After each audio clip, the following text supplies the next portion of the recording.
Olá, meus queridos! A gente tem vivenciado novos tempos, né?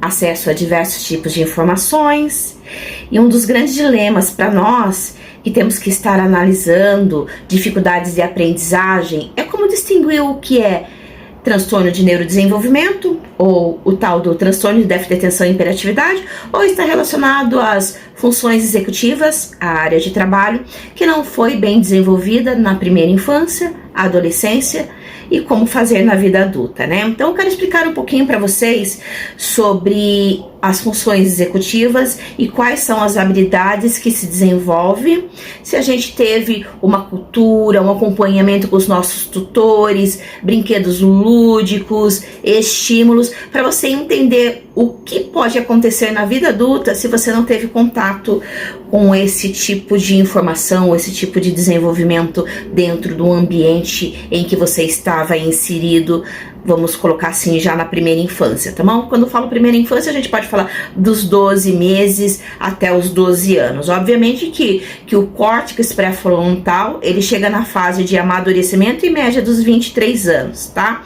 E quando eu falo de córtex pré-frontal, eu estou falando aqui nessa área, que é justamente a área em que estão os nossos controles, as nossas escolhas, o controle de impulsos, o que avançar, o que dizer ou não dizer, relacionado à organização, e eu vou tentar explicar para você como isso tem que ser trabalhado e como isso acaba sendo trabalhado quando vocês estão aqui comigo, tá bom? De modo implícito, mas eu acredito que depois desse vídeo você vai entender a importância do que é a adaptabilidade, de quem tem uma forma muito rígida de lidar com as coisas, e nós, como profissionais na área, entendemos que esse tipo de informação faz com que você encontre a motivação essencial para se responsabilizar, para se esforçar, para se dedicar mais para que esse processo de plasticidade de fato aconteça, tá bom?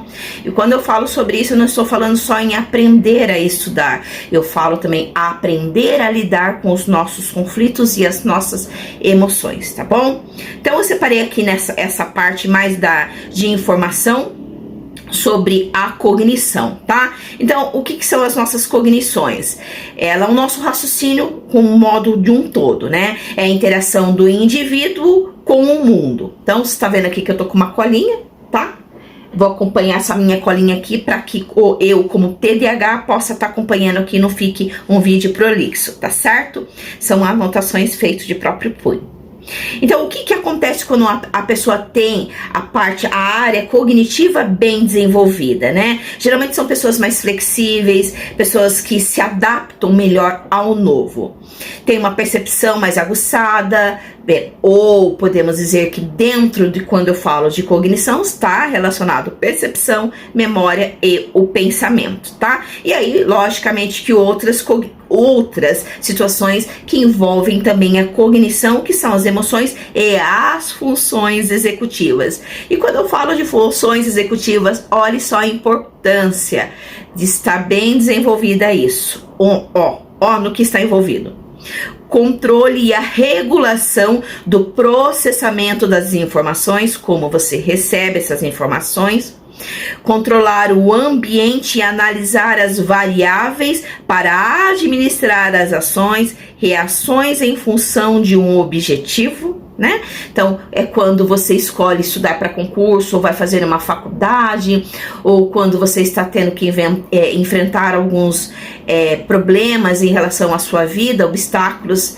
A pessoa que tem essa área bem desenvolvida não quer dizer que ela seja perfeita, mas quer dizer que ela consegue identificar os conflitos, a paralisação, e dentro daquilo, depois de um tempo, porque cada um tem o seu tempo, da informação que ela tem ou da experiência adquirida, ela consegue reagir melhor. Vamos supor, eu organizei, eu comprei um planejamento. Olha, uma coisa também que é muito importante, pessoas que não sabem se planejar, delegam e acabam optando em comprar outros planejamentos. Quando você não confia em montar a sua estrutura estrutura de estudos. Quando você não confia, você fica pedindo mapa mental para os outros. Quando você fica comprando cronograma de estudos. Quando você não quer montar as tarefas que te passam, tá relacionado a isso, tá bom? A adaptabilidade é tão rígido a forma de você enxergar que você perdeu essa flexibilidade de adequação, de usar a criatividade em prol de você. Então, quando eu pego algumas pessoas dizendo assim pra mim: eu tô desesperada porque eu não sei estudar, e ela fica ali, ela quer que eu vá, monte e dê um passo a passo. No começo é até normal, porque tá desenvolvendo isso, mas eu percebo que algumas pessoas aqui, por exemplo, quando, seja como terapeuta, quando eu dou um plano de ação para fazerem, seja vocês aqui como estudantes, que eu dou a tarefa, mesmo que seja algo muito novo, mesmo que seja algo que está despendendo uma energia muito grande para você compreender a tarefa, como se você estivesse na escola mesmo. Então, aquele que é o novo, a gente vai ter que gastar bastante energia para compreender, e naquilo que a gente percebe que chegou no contexto do nosso limite, uma pessoa com as funções executivas bem desenvolvidas, ela vai pegar a ideia central, vai adaptar com criatividade ao modo dela, sem perder a estrutura geral da atividade. São pessoas que sabem lidar com o novo, com dificuldades de modo criativo, cada um no seu tempo. Quando eu falo isso, vamos supor que eu te dei uma tarefa de plano de ação em terapia, eu te dei uma tarefa relacionado aos seus estudos, fase 1, por exemplo, a fase 1, né, da DE, que vocês estão tão acostumados. E alguns não fazem, e às vezes nem olham os vídeos, e fico ali numa inércia. E isso nem sempre está relacionado a ser TDAH, está relacionado simplesmente porque assim, olha, quando a gente fala em transtorno de neurodesenvolvimento, mesmo que ela tenha tido esses estímulos dentro da casa, mesmo que ela tenha tido os exemplos relacionados aos seus tutores, à escolaridade, a uma cultura muito enriquecedora, brinquedos lúdicos muito enriquecedor, nascendo com transtorno de neurodesenvolvimento, quanto o TDAH ou o autismo, ainda assim ela vai ter, o autista, né? Ainda assim ela vai ter dificuldade para lidar com essas situações que eu estou falando. Diferentemente de quem não nasceu com transtorno de neurodesenvolvimento, mas não teve esses estímulos aqui que eu estou mencionando. Isso não quer dizer que ela tenha transtorno de neurodesenvolvimento, simplesmente o ambiente em que ela cresceu, ela não teve esses estímulos. Sabe, eu, por exemplo, que você vem de uma família classe social muito pobre, em que os pais tinham que acordar muito cedo, trabalhar, e você ficava na mão da avó, do primo, da tia, e aí você tinha que lidar com todas as coisas que tinham na escola. Às vezes os professores, dependendo da escola que você estava, só jogava ali, ninguém ensinou você a estudar, ninguém pensou que você poderia, principalmente nos dias de hoje, que os pais, para não ficarem estressados, já jogam o celular ali na mão do filho para o filho se distrair, porque é muito difícil educar. Educar como tem que educar gasta muita energia. Eu falo como mãe, eu hoje, entendendo sobre tudo isso, hoje eu percebo o quanto eu fui falha em relação a algumas determinadas coisas em relação ao meu filho. Se eu tivesse essas informações, se eu tivesse filho pequeno hoje, eu ia me informar quais são os brinquedos lúdicos que iriam ajudar a desenvolver melhor as funções executivas, porque aquilo que você trabalha dos 12 meses em diante no seu filho vai reger a vida adulta dele.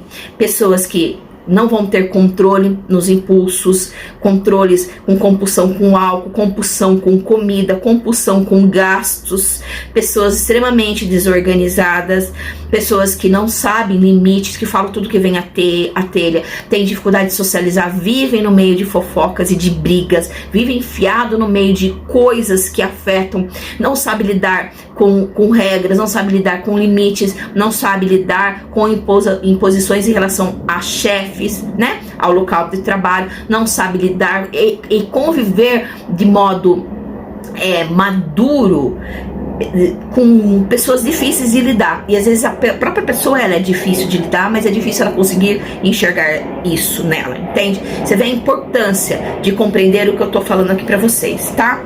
Então, pra gente avançar um pouquinho, o que eu posso dizer aqui pra vocês em relação, só pra gente concluir aqui, além de tudo, a parte que está relacionada às funções executivas é responsável pela sensação e a cognição, ser social, ter um bom comportamento emocional também, tá bom? Que é a partezinha que eu precisava falar para vocês. E quando eu falo de lobo frontal, lembrando que a gente tem vários, o nosso encéfalo é dividido em vários lobos, tá? E aí eu vou tentar mostrar aqui para vocês nessa imagem.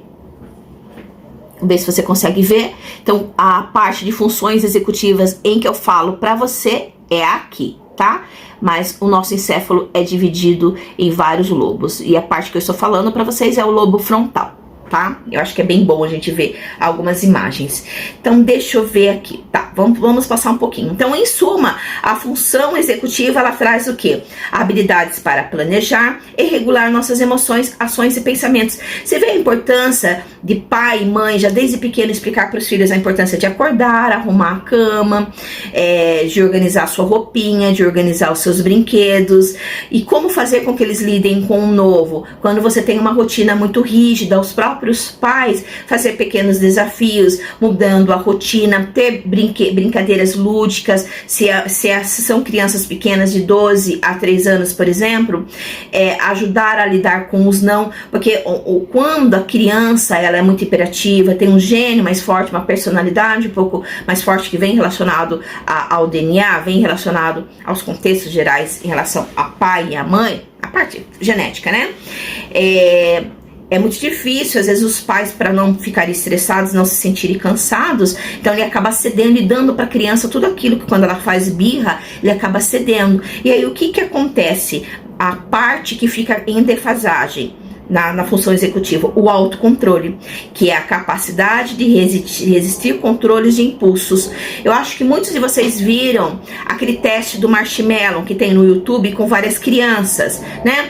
Que vai lá uma pessoa e coloca o marshmallow ali e diz: se você resistir de comer esse marshmallow, você vai ganhar mais 2, né? E nesses estudos, alguns resistiram e outros não. E acompanharam por anos essas mesmas crianças. E foi detectado que as crianças que não souberam controlar os impulsos foram as que tiveram mais problemas na faculdade, com relacionamentos, com compulsões, porque não sabiam entender ou lidar com os limites, dificuldade de lidar com o não. Já as outras que resistiram foram pessoas que socialmente, no âmbito geral, quando eu falo isso, não estou falando de perfeição, obviamente, né? Souberam lidar muito mais com os obstáculos e foram pessoas que obtiveram mais sucesso em determinadas áreas da vida. Vocês veem a importância dessas informações, né? E quando eu falo, então, de funções executivas, está relacionado aqui a autocontrole, memória, capacidade de armazenar informações, o operacional, que está relacionado à organização como um todo, a flexibilidade, capacidade de adaptar ao novo, situações imprevistas. Então, você vê quando você recebe uma tarefa aqui, né? Então, você é um acumulador de material, você é um gasta muito, você, enfim, tenta pegar aqui em relacionado aos seus impulsos. Você está aqui comigo, e aí você está acumulando um montão de outras coisas. Ao invés de você ficar com a sua atenção focada só aqui, você fica com a sua atenção dividida. E você tendo a sua atenção dividida, você não consegue ser ótimo em nada.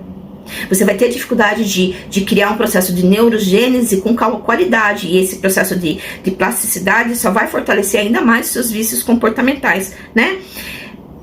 E aí a parte da flexibilidade, então, lidar com o novo, vamos supor que eu tô aqui como terapeuta e gera alguns insights que eu falo pra você, e você tem dificuldade de aceitar isso, porque você traz o seu contexto familiar, a forma que te ensinaram a enxergar o mundo, ou todas as pessoas que você conviveu, contexto religioso, contexto filosófico, as pessoas que você mais conviveu e você aprendeu a olhar o mundo a partir das informações que o seu ambiente externo te trouxe, e foi moldando o seu ambiente interno de como você interpreta o mundo, tá? Então, quando eu te passo uma tarefa aqui, vamos supor, vamos dar um exemplo da fase 1, e é uma coisa que para você é surreal, você não estava acostumado com aquilo. Ou quando você vai aprender uma matéria nova, né? Você não vai ter que gastar uma energia muito grande em buscar a motivação que vem relacionado ao desejo de querer de fato essa mudança, de fato essa evolução. Que é quando você percebe que você está tendo dificuldade, nossa, que surreal isso, nossa, que difícil isso, mas qual o intuito da Kátia? O intuito da Kátia é nos ajudar num contexto de plasticidade, com essa tarefa, a ser mais flexível, porque você só vai aprender a adaptabilidade e a flexibilidade quando eu te passo o novo, quando eu te passo tarefas que para você vão fazer com que você gaste uma grande energia, mas eu vou criar um circuito neural tão profundo que quando você for lidar com o novo novamente, você vai aprender que tem aqui caminhos de criatividade que você é capaz, no seu tempo. Alguns pegam rápido as tarefas, outros levam um mês. Já peguei pessoas que levaram 6 meses, pessoas que levaram 1 ano, mas quando vencem essas fases, a mudança é visual, é real. Tá aqui, você que já está comigo há um bom tempo, e isso que você está ouvindo eu falar, você já está vendo que você já está tendo dentro do seu comportamento. Igual eu conversei com uma paciente ontem, não, na verdade foi com uma aluna. Ela falou, nossa, você acha que eu sou flexível, mas eu levei tanto tempo que é uma avaliação errada. No caso dela, ela levou bastante tempo, porque quando ela veio aqui na minha mão, ela é uma pessoa sem foco, que pegava tudo no desespero, né? Então, como é que você vai conseguir se dedicar às minhas tarefas se no meio dessas tarefas você trouxe 200 mil tarefas em conjunto? São pessoas que estão doentes, e a gente já sabe que estresse e doença para estudar usando as suas funções executivas é muito difícil. Então tem que lidar com os contextos emocionais, que é onde eu falei para vocês que está inserido as suas funções executivas, né? Então aqui, ó, a maioria das funções se desenvolvem de forma automática. Quando isso não ocorre, é importante estímulo através, olha só como você pode estimular o seu adolescente, as pessoas que você conhece, com jogos de tabuleiros, encaixes de formas, jogo da velha, Uno. Para crianças, você pode pesquisar como ativar ou como desenvolver as funções executivas voltado para crianças de 12 meses em diante. Vocês encontram muito no YouTube ou no Google Academic. O Google Acadêmico colocou lá jogos lúdicos para desenvolver funções executivas, vai vir uma listagem daquilo que você precisa investir para já ajudar o seu filho ou você mesmo a ter o autocontrole, que é importante. O autocontrole é importantíssimo para você ter sucesso na tua vida, tá bom? Então tá, então o que mais? Deixa eu ver, aí aqui eu coloquei algumas atividades. Então, atividades para treinar funções executivas, tá relacionado a DE, tá relacionado a você, porque eu transformei como se fosse num jogo, porque eu tive que adaptar aos adultos, né? A fase 1, a fase 2, a fase 3, como que vocês entendem o conteúdo, como que vocês resumem a letra. Muitas das vezes eu peço para vocês escreverem para ver a letra de vocês, como que vocês mandam o feedback para mim, né? Então eu vou analisando aqui e vou jogando essas tarefas para vocês irem fazendo, e conforme vão avançando, eu tô desenvolvendo as suas funções executivas, tá bom? Então olha aqui na parte do controle inibitório, capacidade de frear, controle de impulsos, pensar antes de falar. Por exemplo, crianças que pegam o brinquedo de outras, crianças que fazem birras, crianças que não conseguem controlar as suas emoções, é porque as funções executivas ainda estão em desenvolvimento e cabe aos pais ter consciência disso para poder trabalhar isso. Ceder a todas as birras, minha filha, meu filho, vocês não sabem a furada que vocês vão entrar quando eles chegarem na adolescência, e o trabalho que vai dar também para os professores, para os parceiros, namorados, namoradas e no local de trabalho, dificuldade com compulsão com comida e diversas outras compulsões, tá? E a outra parte aqui das funções executivas, flexibilidade executiva, tem vários jogos que você pode colocar, como desenvolver memória operacional, trabalho. Então todas essas fases que eu montei para vocês, ou todos os planos de ações e tarefas que eu trago aqui para quem é meu paciente, também está tudo voltado para esse desenvolvimento de funções executivas para a vida adulta, tá bom? Então, o que mais que a gente pode colocar aqui? Aí eu trouxe mais algumas coisas, porque dentro das funções executivas, o que está inserido ali? Habilidades importantes que você precisa ter para aprender. E uma delas é o que? A atenção. Sem atenção, você não aprende nada, né? E aí nós temos o que? Eu até peguei aqui um outro e coloquei diversos tipos de atenção, que é a atenção seletiva, que é ignorar o que não é importante, a atenção alternada, que é ir e vir. Vamos supor, quando você está vendo uma videoaula, você para, faz as suas anotações ou faz questões e depois você volta, né? A atenção sustentada, você vê a diferença da sustentada com a seletiva, né? A seletiva é quando você ignora o que não é importante. Então, tem televisão, tem YouTube, tem várias outras coisas acontecendo, mas você escolhe manter a atenção sustentada. Então, a atenção sustentada e a seletiva andam em conjunto. A atenção concentrada é aquilo que estou fazendo, é a quantidade que você consegue ficar com a atenção sustentada e a seletiva trabalhando em torno de você, quanto tempo você consegue ficar totalmente fazendo uma tarefa, 25 minutos, 50 minutos, tendo que fazer alternâncias e pausas, tá? E aqui, para você estimular esse tipo de atenção, você precisa de ambiente organizado. Se você quer trabalhar a atenção, você vai ter que aprender a lidar com meditação. Mindfulness, por exemplo, se você está lavando louça, você tem que começar a aprender, colocar um timer ali, ficar 10 minutos lavando louça só focada na louça, ou seja, estou pegando o prato, que cor que é esse prato? Estou pegando o garfo agora, para fazer você ficar totalmente no presente. Vou fazer uma caminhada, estou fazendo uma caminhada. Olha essa árvore aqui, olha esse carro. Você vai criar esses estímulos trabalhando assim, mindfulness e meditação. Para atenção concentrada, seletiva e sustentada, precisa de alimentação leve, principalmente nas questões relacionadas aos estudos, um bom sono, criar e desenvolver hábito à leitura. A atividade de luta é muito bom também. Mindfulness, como que eu falei para você aplicar em qualquer atividade rotineira, para treino e foco. Isso aqui são as tarefas que qualquer ótimo profissional te passaria para você desenvolver o que está relacionado às suas funções executivas, tá bom? Uma coisa que é muito importante vocês saberem sobre a memória de trabalho, ou execução, a parte executiva. Uma memória normal, ela é limitada a guardar de 5 a 9 elementos, a não ser que use técnicas de memorização. Então eu vou falar mais ou menos para vocês como que vai acontecendo. Uma coisa que é importante vocês saberem, já ouviram falar sobre metacognição, né? Metacognição é quando você recebe informação de estudos, de medicamento, de suplementos, quando você vê que uma pessoa emagreceu fazendo tal coisa, quando você vê que uma pessoa conquistou sucesso fazendo tal coisa, quando você vê concursos, vestibulares na faculdade, as pessoas falando, compre isso, faça aquilo. Quando a sua metacognição ela está estimulada e bem desenvolvida, você até pega isso como inspiração.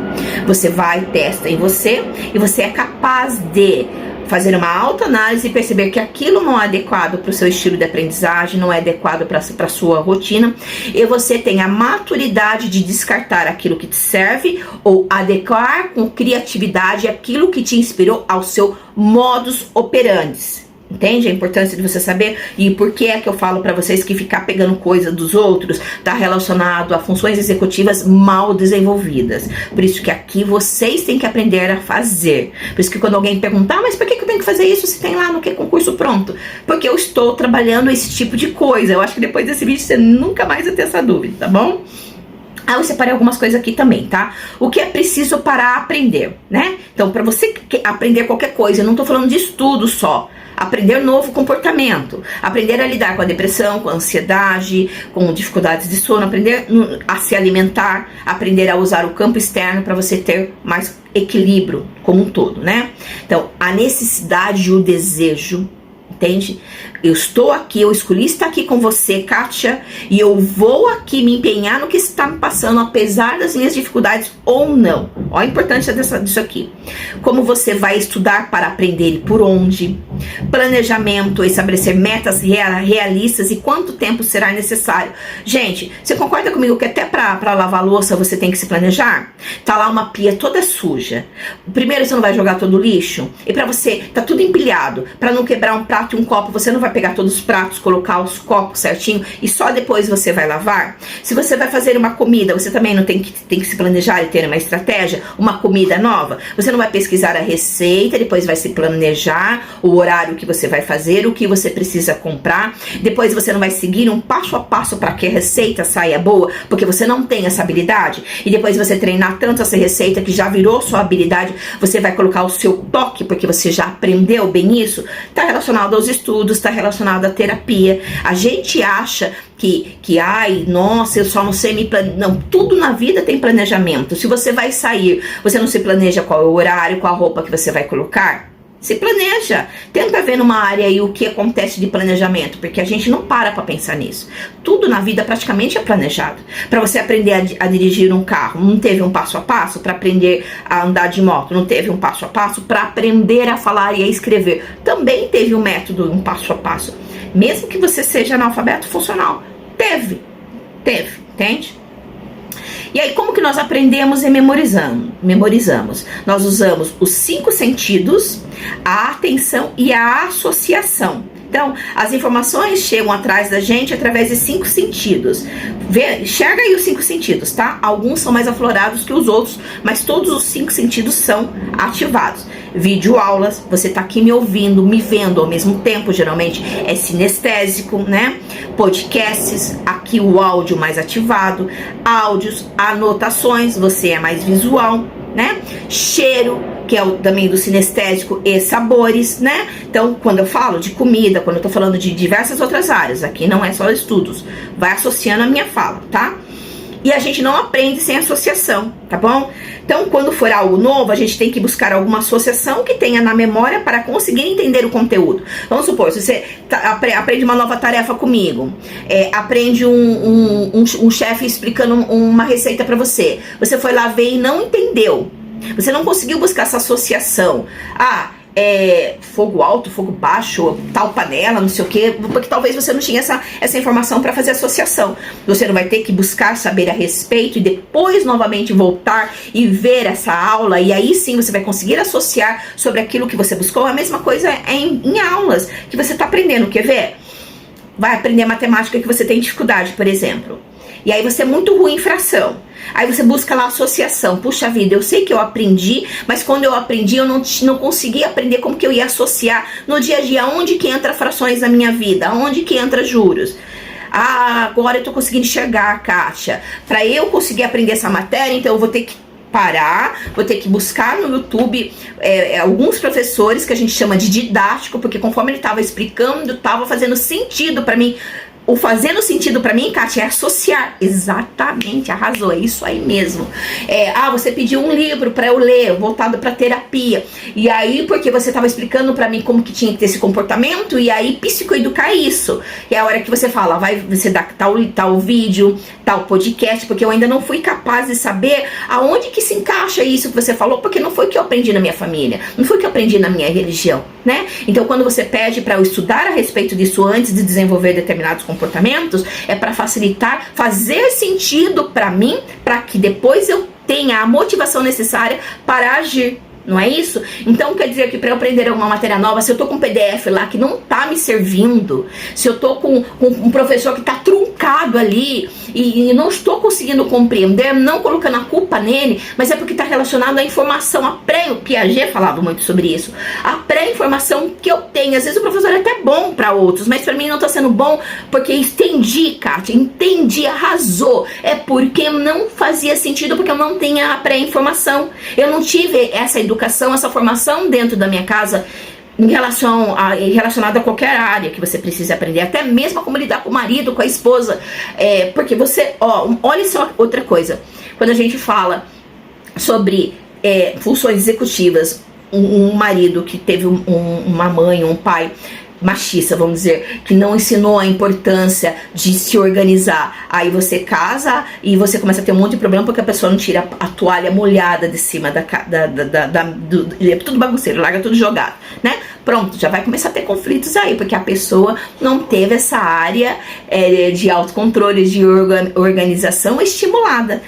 Você vê, eu vou tentar colocar tudo em volta aqui. Então, resumindo, se eu vou aprender uma matéria nova, se eu vou aprender, se eu sair daqui do Brasil, fui fazer uma faculdade fora, que eu tenho pessoas do exterior, tenho gente do Japão, tenho gente da Espanha, tenho gente que tá aqui comigo porque não tá conseguindo aprender conteúdo da faculdade porque a língua mãe é diferente. Então, ele não tem essa base. Como que ele vai aprender? Lógico que se já aprendendo na matéria mãe, já vai ter dificuldade, quem dirá numa língua que ele não tem domínio. Então, o que é que eu falo sempre pra eles? Olha, não adianta, se você tá lendo o material e você não tá conseguindo associar, você vai ter que parar, pesquisar a mesma matéria com o professor na sua língua mãe, compreender antes, ter esse novo conhecimento aí, procura um professor, vamos supor, de espanhol no YouTube, falando novamente, vai novamente criar esse processo para depois você voltar no material que foi dado na faculdade, você vai ver que com essa pré-informação você vai conseguir associar melhor e fazer os seus grifos. Estão entendendo como que a gente aprende? Bem interessante, né? Eu sabia que vocês iam gostar. Então a gente não aprende sem associação. Por isso que quando tiver algo novo, você vai ter que se empenhar um pouco mais buscando a pré-informação para depois você conseguir fechar melhor todo o conteúdo, tá bom? E a informação, ela chega em 3 etapas. O primeiro contato, exemplo, você vê um carro. Fica retido na memória breve por 3 segundos. Se não houver nenhum interesse, será descartada. Caso dê alguma atenção, irá para a memória de trabalho, que também terá uma duração rápida se nada for feito. É no mesmo dia, tá? Se ainda assim mantiver a atenção por algum motivo maior e fizer associações, irá para a memória de médio ou longo prazo. A longa duração dependerá da importância das repetições. Coloquei uma dica aqui. Assim que receber a informação, pergunte-se: a informação é importante para quê? Como posso associar a algo para não esquecer? Uma pessoa falou um número de telefone para você ou um nome, e você sabe que você não pode esquecer e você não vai conseguir anotar no momento. Tenta ver, não fica ali decorando número por número, número por número. Você pode fazer assim, igual eu fiz, que eu não conseguia memorizar o meu celular. Então eu ficava pensando assim, então o meu celular tem 2 9s, depois tem um 3, e depois aí do 3 vem um 0, aí vem 3 1. Então eu desenhei na minha cabeça e nunca mais esqueci o meu celular. Você precisa, eu vivia confundindo o nome de uma mulher que eu chamava ela de um nome, o nome dela é Odete. Aí eu cansei de ficar perguntando pra ela, que já tava ficando vergonhoso. Aí eu associei na minha cabeça com ela e a Odete Reutemann. Nunca mais esqueci também. Então vamos supor, você tá estudando material ou você precisa aprender algum comportamento. Por exemplo, você precisa memorizar um caminho, né? Então você tá ali olhando, você vai desenhando na tua cabeça, olha, aqui tem uma árvore, olha, aqui tem aqui, e aí você tenta desenhar como se fosse um filminho na tua cabeça, cores, que depois vai ser difícil você não esquecer, principalmente se você for visual e sinestésico. Vamos supor que eu tô aqui vendo um carro e, sei lá, eu tô investigando meu marido. Aí eu tô dentro do carro e eu vejo um carro ali. Se eu olhar para o carro e eu ver, nossa, é importante eu memorizar isso. Então eu vou ver que é um carro vermelho, né? É um determinado tipo de carro, e aí eu vou tentar fazer uma associação com a placa, né? Vai ficar vários dias na minha cabeça. Esse negócio que vocês pegam de Ebbinghaus foi um grande psicólogo que trouxe sobre a curva do esquecimento, que o pessoal reproduz aí, você tem que estudar 24 horas, depois 7 dias e tal. Só que isso era com palavras, entende? Pra neurociência, há alguns conflitos em relação a isso. A partir do momento que você tem uma aprendizagem, que você já vai fazendo associação, e depois dos outros dias você vai trabalhando o processo de reflexão e evocação, você já vai colocando muito mais tempo na sua memória. Porque mesmo que você faça 24 horas, os 7 dias, e você não fizer reflexão e associação, ainda assim você vai ter dificuldade para memorizar. E pior, se as suas funções executivas não estão bem desenvolvidas, você não vai conseguir manter isso. Ebbinghaus conseguiu porque ele fazia com palavras e sílabas, entende? Não é com um monte de matérias imensas. Com uma matéria vai estar bem, depois começa a juntar 12, 16 matérias estudando desse jeito, para ver se você vai conseguir. De cada 1 bilhão, um consegue, tá bom? Vai na fé. Que mais que eu posso falar aqui pra vocês? A importância de fazer essas perguntas e ter a organização como um todo, tá bom?